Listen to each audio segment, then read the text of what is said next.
Continuamos na segunda parte desta Marcha do Tempo especial em Luanda, com o Presidente da República de Angola, Engenheiro José Eduardo dos Santos. Sr. Presidente, em sua opinião, porque é que o governo americano, depois de ter dado alguns sinais de simpatia, sublinhada até em vários jornais americanos, adiou a decisão de reconhecer o governo angolano? Eu não sei se o governo americano adiou a decisão de reconhecer o governo angolano. Parece-me que ainda não terá tomado essa decisão.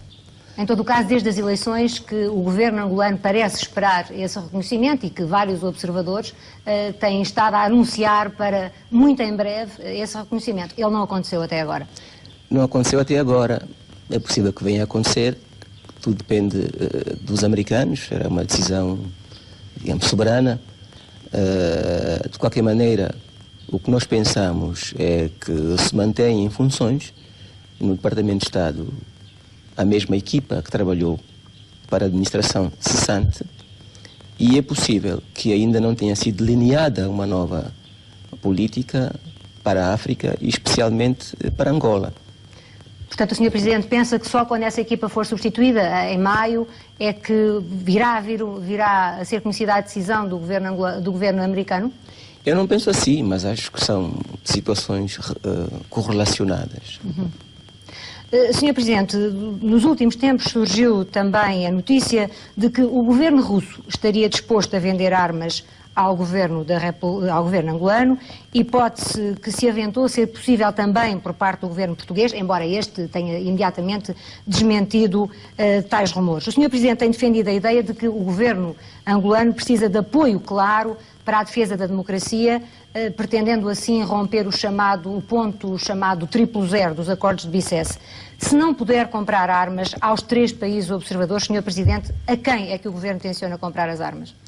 Bom, o governo angolano é legítimo, foi eleito em 29 e 30 de setembro, num processo eleitoral inserido na aplicação dos acordos de Bicesse, sob supervisão das Nações Unidas, portanto, e eu acho que ele tem também legitimidade para adquirir todos os meios que sejam necessários para preservar a integridade do território e garantir a defesa das populações e das instituições democráticas.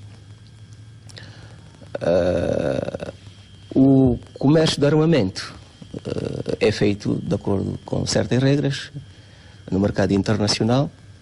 Fornecedores há muitos. Eu acho que tudo dependerá das oportunidades que o governo encontrar. E há contactos nesse sentido, Sr. Presidente? Se há contactos, há muita gente que nos procura. Nós não temos dinheiro para comprar armas. E já pensaram, enfim, já ponderaram essas ofertas? O Sr. Presidente e o Governo têm já alguma escolha feita? Isso é que eu digo, que nós não temos dinheiro para comprar armas. Precisamos da ajuda de algum país. Talvez Portugal possa ajudar-nos, enviando armas para nós. Sr. Presidente, o Ministro do Interior, Petrov, disse numa conferência de imprensa que as armas se compram até no inferno, desde que haja dinheiro, justamente como o Sr. Presidente disse. Pois. Concorda com essa observação? Era capaz de ir comprar armas ao inferno? Bom, isso foi uma maneira de dizer, não é? Eu penso que ele quis transmitir é que no mercado internacional, desde que haja dinheiro, tudo se consegue. Mas até onde é que está disposto a ir nessas opções? Eu não entendo a sua pergunta, não é? Porque hoje já não temos um mundo dividido em bloco do leste e o bloco ocidental, não é? A minha pergunta é, mas qualquer comprador é bom para o governo angolano? Qualquer país, qualquer negociante de armas é bom para o governo angolano? Depende das condições em que esse negócio é feito. Pura e simplesmente depende das condições. Não é uma questão ética, é uma questão de negócio, é isso? A questão ética depende da maneira como se coloca o problema. Eu estava a querer saber se me estava a perguntar se havia alguma razão ideológica. Não. Estava a pôr o problema em termos éticos. Enfim, há ainda potências onde não se vive em democracia. Há países onde não se vive em democracia. Talvez o governo angolano era capaz de comprar armas a esses Talvez países. quisesse dizer se nós iríamos comprar armas a traficantes ou no mercado negro, não sei se é isso. O inferno parece abrir caminho para tudo isso, não é? O que eu quero dizer é que o povo angolano tem o direito legítimo de se defender, de organizar a sua autodefesa, não é? E também, nos termos da Carta das Nações Unidas, para organizar essa autodefesa, pode recorrer à ajuda internacional, de países ou de forças, não é? De maneira que, neste contexto, é que eu digo que nós estaríamos prontos a fazer tudo para adquirir armas, para nos defendermos. Evidentemente, também sublinhei que não temos dinheiro. O que nós preferíamos é que a comunidade internacional nos ajudasse, que nos enviasse armas para defender a democracia aqui, que hoje é um valor universal. Está todo mundo, todos os políticos, digamos assim, estão a conjugar esforços para defender este importante valor da humanidade. Realmente, Sr. Presidente, todos sabemos quanto custa uma guerra, quantas nações se hipotecam durante uma guerra. Mesmo as superpotências acumulam, nessas circunstâncias, enormes déficits financeiros. É verdade que o Estado angolano já recebeu o produto da venda do petróleo até 1997 e que está a viver desse dinheiro? Não, isto não é verdade. Não é verdade? Não é verdade. Nós temos acordos de cooperação com vários países, temos acordos de compra e venda de petróleo com alguns desses países. É o caso de Portugal, Brasil, a Espanha, talvez a Grã-Bretanha, através da British Petroleum, não é assim? Mas nem todo o petróleo está vendido ainda. Nem todo o petróleo está vendido ainda. Temos acordos de cooperação, em alguns casos há, digamos, venda adiantada de petróleo. E até quando, Sr. Presidente? Mas ainda há algum petróleo disponível. Até quando é que o petróleo já está vendido? Se não é até 1997? Não é, eu estou a dizer que não está todo o petróleo vendido. Nem sequer para o Esse é o petróleo em exploração, mas ainda há possibilidades de se aumentar a produção nos próximos tempos. Sr. Presidente, o petróleo representa, julgo que 95% das receitas do Estado angolano. Nós tivemos acesso ao projeto de autonomia avançada para o enclave de Cabinda, segundo o qual esse território teria uma moeda própria, um hino, uma bandeira, mas o petróleo continuaria nas mãos do Estado angolano. No entanto, a FLEC não reconhece a legitimidade dos homens que participaram na redação desse estatuto. O Sr. Presidente receia o movimento separatista de Cabinda? Não há nenhum estatuto ainda definido. Há um projeto de estatuto. Nem há projeto sequer. Nós tivemos acesso a esse projeto. Pode ser que haja estudos, intenções. Bom, mas de qualquer maneira seria um projeto que conviria ao Estado angolano, uma vez que o petróleo continuaria nas mãos do Estado angolano. Não, nós ainda não discutimos esse assunto profundamente, ele é muito delicado. Nós mantemos neste momento contactos com algumas tendências da FLEC, através dos seus chefes máximos, mas por enquanto não há nada definido. Vamos continuar a discussão até que seja possível encontrar, digamos, um quadro mutuamente aceite que nos permita resolver o problema da guerra e criar as premissas para o desenvolvimento da região de Cabinda. De qualquer maneira, Sr. Presidente, mesmo que Cabinda venha a ter uma maior autonomia, como prevê esse tal estatuto que o Sr. Presidente diz não conhecer, convém ao Governo de Angola, porque as receitas do petróleo são fundamentais para a defesa da democracia, como o Sr. Presidente dizia, convém ao Governo de Angola que o controle do petróleo de Cabinda continue nas mãos do Governo. Não, o que convém ao Governo de Angola é que haja um respeito pela integridade territorial, que não haja secessão, não haja divisão do território, e que todos os angolanos, sejam cabindas, umbundos, ou quicongos, ou choques, possam, dentro dessas fronteiras herdadas do poder colonial, não é? Viver como irmãos e aproveitar os recursos naturais e outros que existem para o seu desenvolvimento. Não é? Portanto, o governo angolano não precisa apenas do petróleo de Cabinda. Não é? O governo angolano precisa do petróleo, precisa dos Cabindas, precisa de tudo que está em Cabinda, não é? Porque é parte integrante de um todo, que é a nação angolana.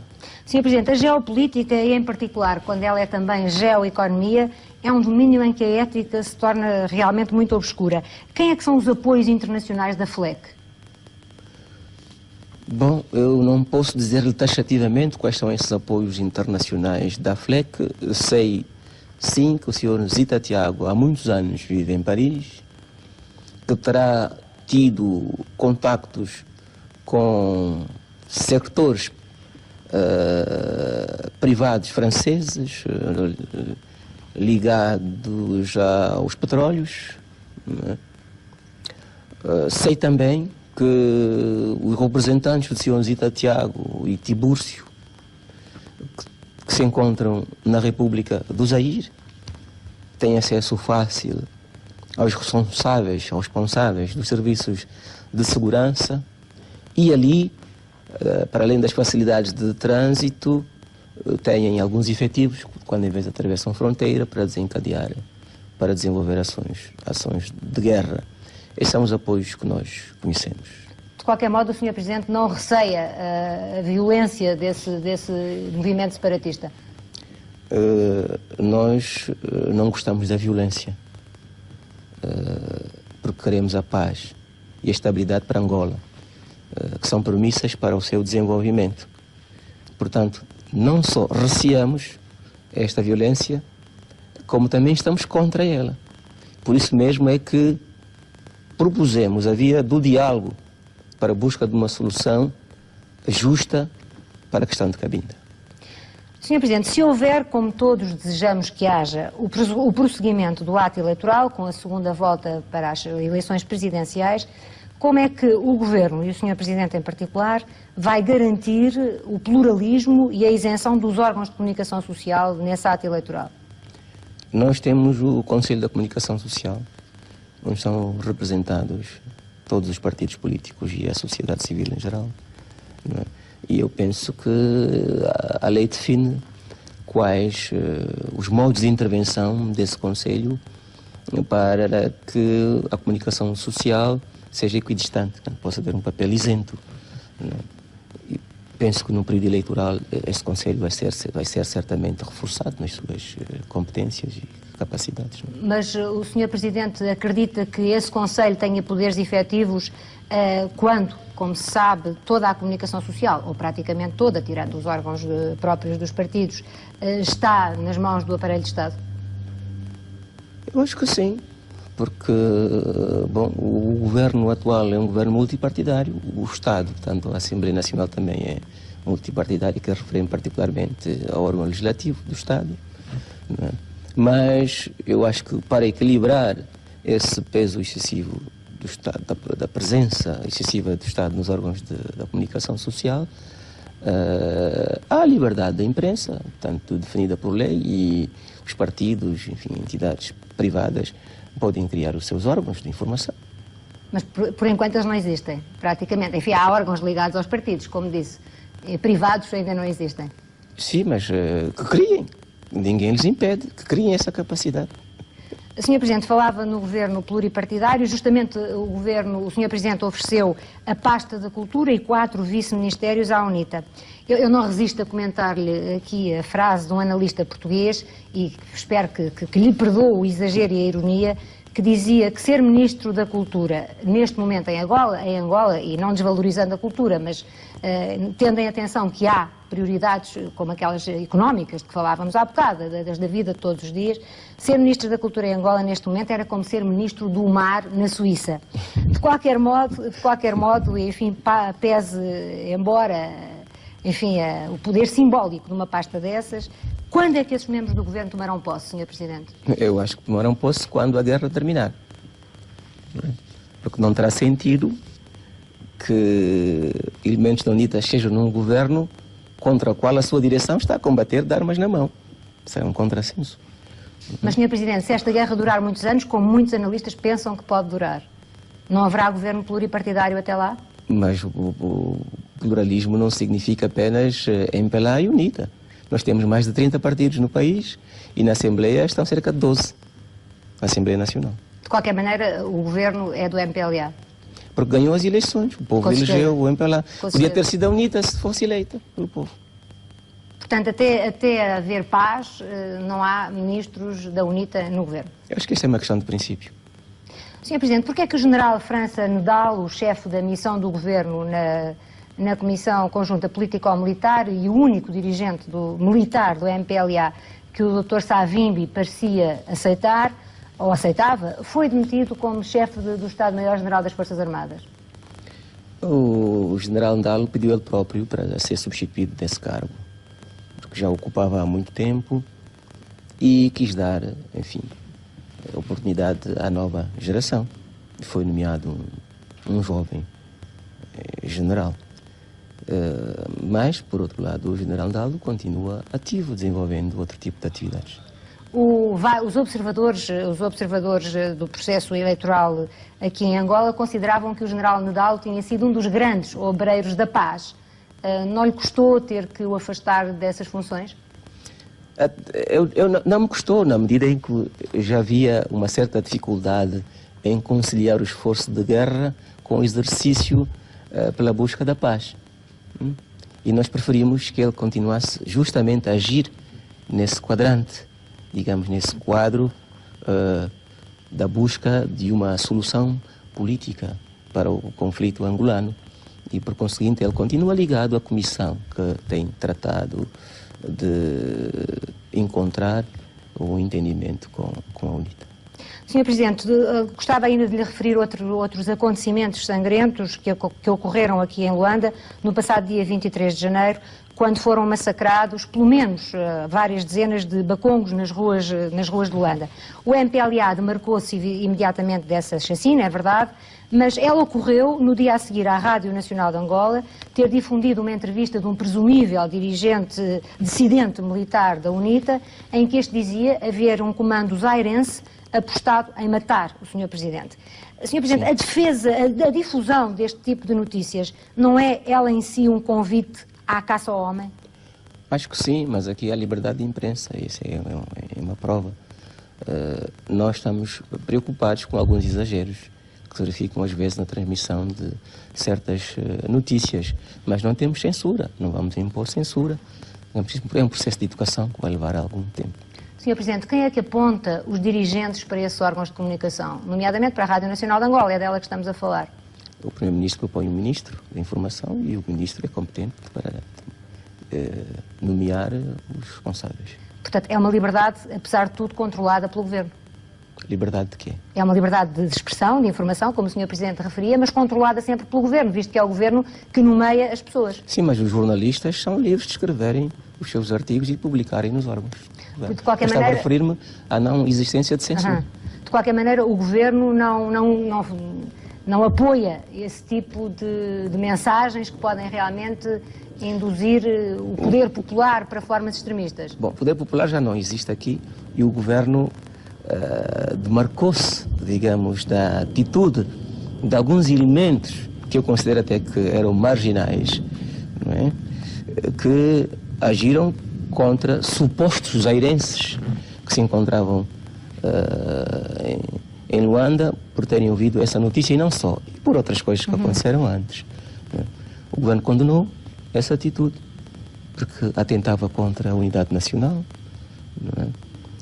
Mas também elaborou um programa de sensibilização política e de educação das populações, que está em curso até agora. Mas, Sr. Presidente, eu referi-me de propósito ao poder popular. Eu sei que ele formalmente não existe, mas o que acontece é que, segundo todos os observadores, uma grande parte da população de Angola tem armas nas mãos. A população de Luanda, concretamente, tem armas nas mãos. Isso só é referido pelas pessoas na rua com quem pude falar livremente, como o Sr. Presidente acaba de referir. Dizem há muitas pessoas armadas. Isso não é perigoso numa situação tão delicada, potencialmente explosiva como esta que se vive aqui em Angola? É perigoso e não é. Na medida em que há uma revolta popular, uma revolta do povo contra essa guerra que o Sr. Savimbi conduz contra a democracia. Não é? E eu penso que as instituições do Estado, nomeadamente as Forças Armadas, não é? Cuja edificação começou apenas em meados de 1992, não dispõe ainda de grande capacidade para enfrentar um exército tão numeroso, de mais de 30 mil homens, né, apoiado pela África do Sul, que a UNITA tem. De modo que a população encontra os seus mecanismos de autodefesa. Né, E nós não podemos retirar esta possibilidade de se defender. Se o governo fizesse isso, estaria a cometer um crime. Últimas questões, Sr. Presidente, talvez a mais atual hoje. A administração americana terá apresentado um plano de paz ao embaixador da República de Angola em Washington, José Patrício. O Sr. Presidente já conhece esse plano e o que é que pensa dele? Não, nós não recebemos qualquer plano da administração americana sobre a paz em Angola. Eu tive um encontro com o nosso embaixador acreditado junto dos Estados americanos, o Sr. José Patrício, e ele não fez referência a qualquer plano americano para a paz. Ouvi essa notícia, curiosamente, hoje de manhã, através da Rádio France Internacional. Eu também, e confio, essa notícia foi-me confirmada aqui por pessoas do seu staff. Fiquei bastante surpreendido. O que há é uma troca de pontos de vista e de ideias, talvez, com alguns membros da equipa americana que esteve em Addis Abeba, né, sobre um possível programa, né, e respectiva calendarização para a busca de uma solução para o conflito. Né. Mas não há mais nada do que isso.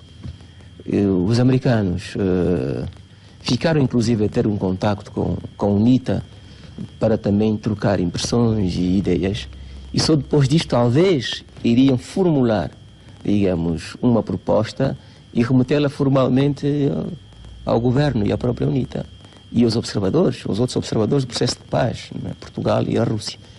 Mas isto ainda não aconteceu, e foi para mim uma surpresa ouvir pela França Internacional de que havia um novo plano de paz para Angola, que eu desconheço. O Sr. Presidente acha, de qualquer modo, que seria uma coisa positiva? Seria uma coisa positiva desde que não se afastasse dos acordos de Bicesse e respeitasse escrupulosamente os resultados das eleições de 29 e 30 de setembro do ano passado. Numa possível nova ronda de negociações com a UNITA, que até agora não se concretizou, o Sr. Presidente, o Governo de Angola aceitaria, como a UNITA tem pretendido, uma agenda aberta, que não se ficasse pelo estipulado nos acordos de Bicesse? Uma agenda aberta dentro dos acordos de Bicesse e respeitando os resultados eleitorais. Fora disso, não haverá solução. Sr. Presidente, muito obrigado por esta entrevista. Senhores telespectadores, aqui de Luanda, por hoje é tudo. A RTP está naturalmente a envidar esforços para ouvir também a outra parte do conflito angolano, neste caso, o dirigente da UNITA, Dr. Savimbi. Até à próxima Marcha do Tempo.